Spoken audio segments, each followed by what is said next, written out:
ഉൽപ്പത്തി 12-ാം അധ്യായം. കർത്താവ് അബ്രാമിനോട് അരുൾ ചെയ്തു, നിന്റെ ദേശത്തു നിന്നും സഹചരിൽ നിന്നും പിതൃഭവനത്തിൽ നിന്നും ഞാൻ കാണിച്ചു തരുന്ന നാട്ടിലേക്ക് പോവുക. ഞാൻ നിന്നെ വലിയൊരു ജനതയാക്കും, നിന്നെ ഞാൻ അനുഗ്രഹിക്കും, നിന്റെ പേര് ഞാൻ ശ്രേഷ്ഠമാക്കും. അങ്ങനെ നീ ഒരനുഗ്രഹമായിരിക്കും.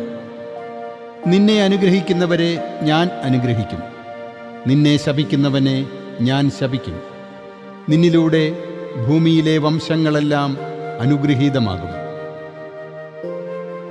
കർത്താവ് തന്നോട് പറഞ്ഞതനുസരിച്ച് അബ്രാം പോയി.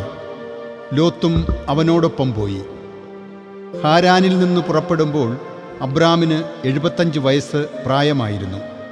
അബ്രാം ഭാര്യ സാറായിയെയും സഹോദരപുത്രൻ ലോത്തിനെയും തങ്ങൾ നേടിയ മുഴുവൻ സമ്പത്തും ഹാരാൻ ദേശത്ത് തങ്ങൾ സംഘടിപ്പിച്ച ആളുകളെയും കൂടെ കൂട്ടി.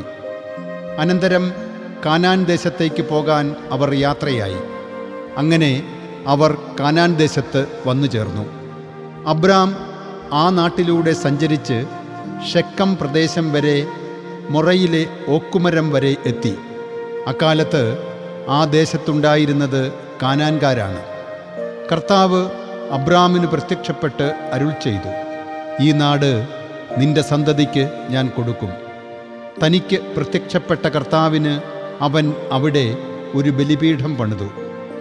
അവിടെ നിന്ന് അവൻ ബഥേലിന് കിഴക്കുള്ള മലയിലേക്കു നീങ്ങി ബഥേലിന് കിഴക്കും ആയിക്ക് പടിഞ്ഞാറുമായി കൂടാരമടിച്ചു. അവിടെ കർത്താവിന് ഒരു ബലിപീഠം പണിത് അവൻ കർത്താവിൻ്റെ നാമം വിളിച്ചപേക്ഷിച്ചു. അവിടെ നിന്ന് അബ്രാം നെഗബിന് നേരെ പടിപടിയായി യാത്ര ചെയ്തു. ആ നാട്ടിൽ ഒരു ക്ഷാമം ഉണ്ടായി.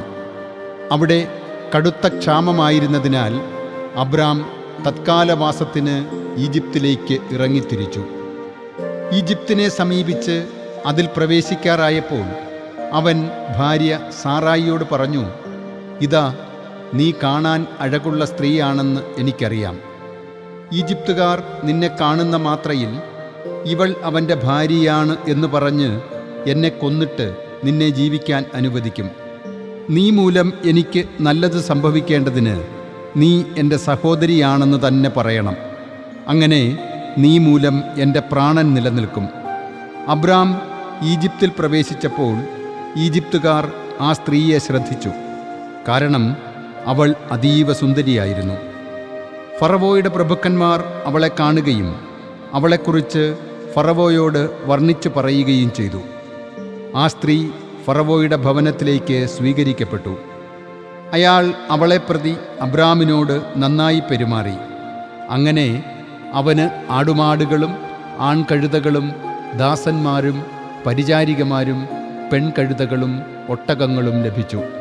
പക്ഷേ കർത്താവ് അബ്രാമിൻ്റെ ഭാര്യ സാറായിയെ പ്രതി ഫറവോയെയും കുടുംബത്തെയും മഹാബാധകളാൽ പ്രഹരിച്ചു.